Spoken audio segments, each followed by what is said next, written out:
This is Lisa from Mobile Tech Review, and by popular request, many of you have asked for this, even though in some ways I find it a little bit baffling, but hey, why not? This is Apple v. Apple. This is the 12-inch MacBook. We're not just flashing the new pretty and pink model to let you know we have the second generation in for review, which we do, but because it's here to smack down the 12.9-inch iPad Pro, which I think is the more logical one to think of if you're trying to use something as a laptop replacement. The bigger screen, all that sort of thing, really helps. The 9.7-inch iPad, and I just find that a challenge to use as a computer day in, day out. You might be different.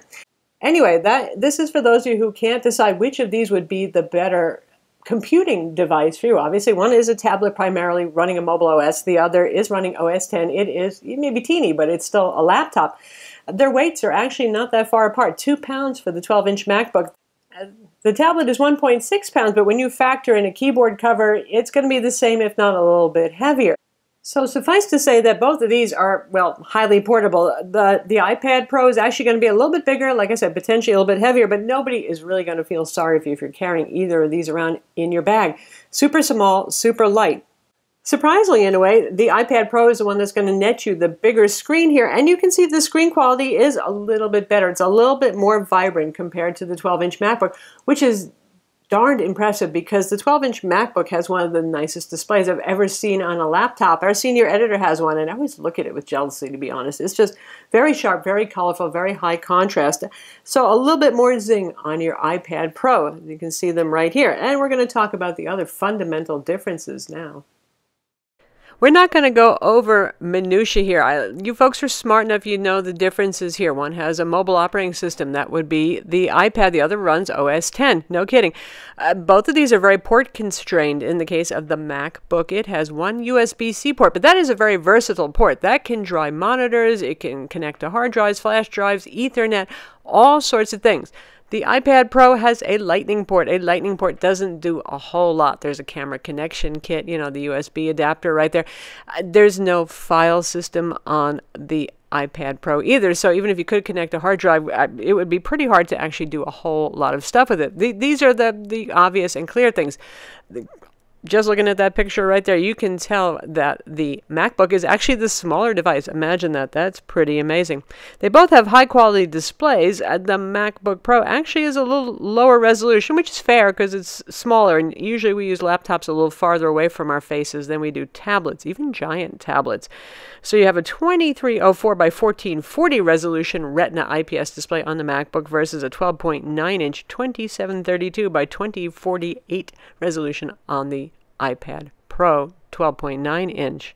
They have similar battery capacities. Apple claims both of them are good for 10 hours of battery life. Apple is, in fact, pretty accurate with those claims. Quad speakers on the iPad Pro versus very good stereo speakers on the MacBook, and we'll compare those for you later. For those of you who have very light computing needs, which means you do MS Office or iWorks, equivalent of doing that, light photo editing, iMovie on the iPad is enough for your video editing kind of excursions. You're not doing it seriously, you're not uploading to YouTube, that sort of thing, then the iPad Pro actually could be the product for you here. If you have more serious needs, if you need to do software development, if you're a power user who needs all the functions that are available in Word and Excel, the table of contents, index generation, all that sort of thing, it's going to be the MacBook for you. And there's a portability issue here too. The 12-inch MacBook is actually the easier one to carry. It's a traditional rigid clamshell. The 12.9-inch iPad Pro, much as I love it for drawing and stuff, it's a awkward and delicate big piece of glass to carry around. Lastly, pricing is actually not that far apart. Sure, the iPad Pro starts at $799, but it goes all the way up to $1229 if you want it with 256 gigs of storage like the base $1299 12-inch MacBook has. And with the iPad Pro, you have to factor in the cost of accessories. The keyboard is $160. If you want it to be a laptop replacement, you need the keyboard. The Apple Pencil, if you have use for it, is another $100. So the price gets pretty close to the base model of 12-inch MacBook. So for those of you who have more advanced needs, say image editing, I don't mean, just a little retouch of that iPhone photo that you took that maybe the exposure was a little off, but more sophisticated stuff. Of course, on the left there with the 12-inch MacBook, we have full real Adobe Photoshop CC running there. All the tools that you need at your fingertips, very sophisticated stuff. So if you're a fairly serious photographer, professional designer who has to work with large raw files and do all sorts of edits, you're going to want something like the MacBook. Now, on the iPad Pro, and we always say that the ecosystem will improve because iOS has such a great wealth of apps. It's not happening as fast as I would like when it comes to advanced image editing programs, and maybe that is a lot to ask. That's a lot of code, a lot of tools to bring over. We have Pixelmator here, which is one of the more popular image editing programs, and we have a picture of the ducks. It's actually the same desktop we've been using on the MacBook.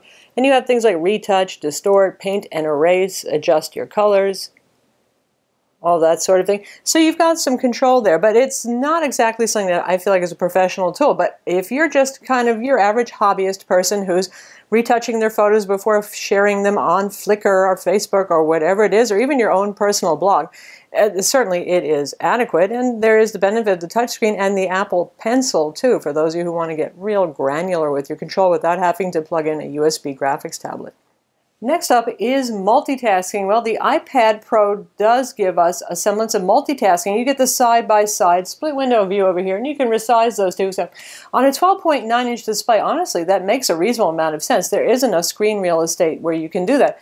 However, for those of us who might be more accustomed to having a window any old size we want and floating them around, on the MacBook, of course, you can do that. I've got a window floating here, I've got my Photoshop running over here, ad infinitum. And the only limit I find is with a 12-inch display, to a certain extent, even a 12.9-inch display, there's only so many windows that I can successfully juggle anyway on a small screen. It's not exactly a 32-inch monitor, but this certainly is a little bit more flexible, and any application you want, you can have, obviously, in a window on regular old Mac OS X, whereas there are some limitations with the iPad Pro. For example, if you want 2 instances of Safari running, you can't do that. You can have multiple tabs, but you can't have 2 instances. If you want 2 instances of Word, anything like that, 2 documents up at once, it gets to be challenging. Well, I vastly prefer the MacBook when it comes to photo editing. And again, I'm pretty serious about photo editing. I do the imagery for all of our written reviews on mobiletechreview.com. And I'm a hobbyist photographer besides. But I also like to paint and draw. And the tables turn here. With the MacBook, like all, Macs or Windows PCs that don't have active digitizers, here's your alternative, the old-fashioned Wacom drawing tablet. So you're going to have a USB drawing tablet where it's much nicer to actually draw on the screen. Now here on the iPad, we're running Procreate. There are other tools, but I think everybody just loves Procreate. Apple Pencil, drawing directly on the screen. Nothing can beat it. It's one of the best drawing experiences actually that I've used for those who like a pencil on paper kind of experience. If you're doing digital painting, then I could see maybe veering towards Entrig or Wacom EMR or even AES, depending on your druthers. But anyway, if you're the sort of artist that is going to be doing digital drawing and painting, well, get the iPad Pro for sure, because you can draw directly on the screen just as if you were drawing on a piece of paper. So how about speakers? The 12-inch MacBook has some of the loudest and fullest speakers I've ever heard on a small laptop. I'm just always amazed at them. But the 12-inch iPad Pro, well, even the smaller 9.7-inch iPad Pro has quad speakers. It has 4 speakers for a nice sense of stereo separation, and they're no slouch either. So I'll just give you a quick comparison so you can hear the difference. First, on the MacBook.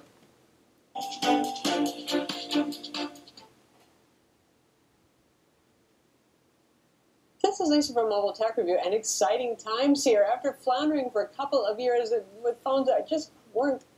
So that sounds pretty full and pretty rich. It sounds like my voice. The music sounded pretty decent too.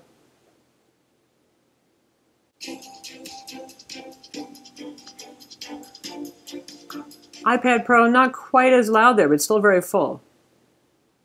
This is Lisa from Mobile Tech Review, and exciting times here. After floundering for a couple of years with phones that just weren't quite there for flagship level phones, HTC is back, and this is the HTC 10. Still a beautiful metal case.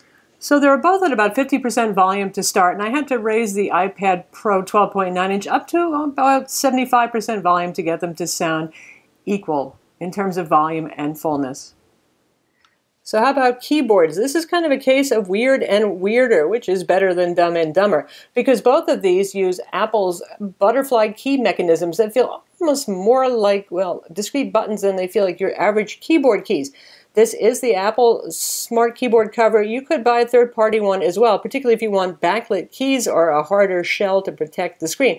In the end, I went with this one, despite the fact that it lacks backlighting and any kind of quick multimedia row keys here, just because it is so thin and light. It's easy to carry around, it protects the screen, all that sort of thing, but there are some choices, but Logitech Create being the most popular right now. Zag has one that they just came out with. Anyway, I almost like the feeling of this better. It's a little bit softer, it feels a little more keyboard-like. This is a keyboard that I love and I love to hate. I can type on it just fine, but it always feels kind of alien. The travel is so super short on that. Not that it's long on the other one either, but one benefit is it's always attached. It's always there. You don't have to pay separately for it. It is backlit too. Another important thing to mention is trackpad here. If you're thinking about using your iPad Pro as a laptop substitute, that means you're probably used to the ergonomics of a laptop. It feels really awkward not having a trackpad, but iOS just doesn't support trackpads. That's why you don't see any on external keyboard covers. So you can reach and touch the screen, but precisely placing your finger for text edits can be a little bit maddening. And that's why we have the Apple Pencil, $99 extra, as just a screen poking tool. That would be overpriced. If you're actually going to use this to take handwritten notes, or you're going to use this for art, then it makes a whole lot more sense. And speaking of that, for those of you who do want to do any kind of handwriting or touching on the screen, which is these days the norm for a lot of people and readily available in Windows, you won't be able to get that on Mac OS X. You do have to go with an iOS device just to get a touchscreen, and in some cases, with the Pro line, the Pencil. So there you have it, 12-inch MacBook, latest second generation, 2016, not that that really matters so much in this comparison, versus the 12.9-inch iPad Pro. Again, like I always say, and this is one of those things where Apple's going to win either way if you buy one of these things. Only one of them is available in pink, if that makes a difference to you. It probably really doesn't, though, does it? If you need a computer, this is your choice. Or, you know, another laptop too. But this is only about these two products right here. I know there's going to be people saying Surface Pro 4 rocks, this and that. And we have comparisons between these devices and that too. So right here, we're just talking about these two guys. If you need all the computery, powery stuff, you need access to a file system, you need full Photoshop, you're going to do Xcode, software development, that sort of thing, the MacBook is going to be your choice. If you just want to do Word, Excel, or the Apple iWork equivalent, if you just want to do light photo editing, if you want to do serious drawing, then the iPad Pro would be your choice. Both of these are fine for streaming Netflix, of course. I'm Lisa from Mobile Tech Review. Be sure to watch our video reviews of each of these products, read our written reviews, and subscribe to our YouTube channel for more cool tech videos.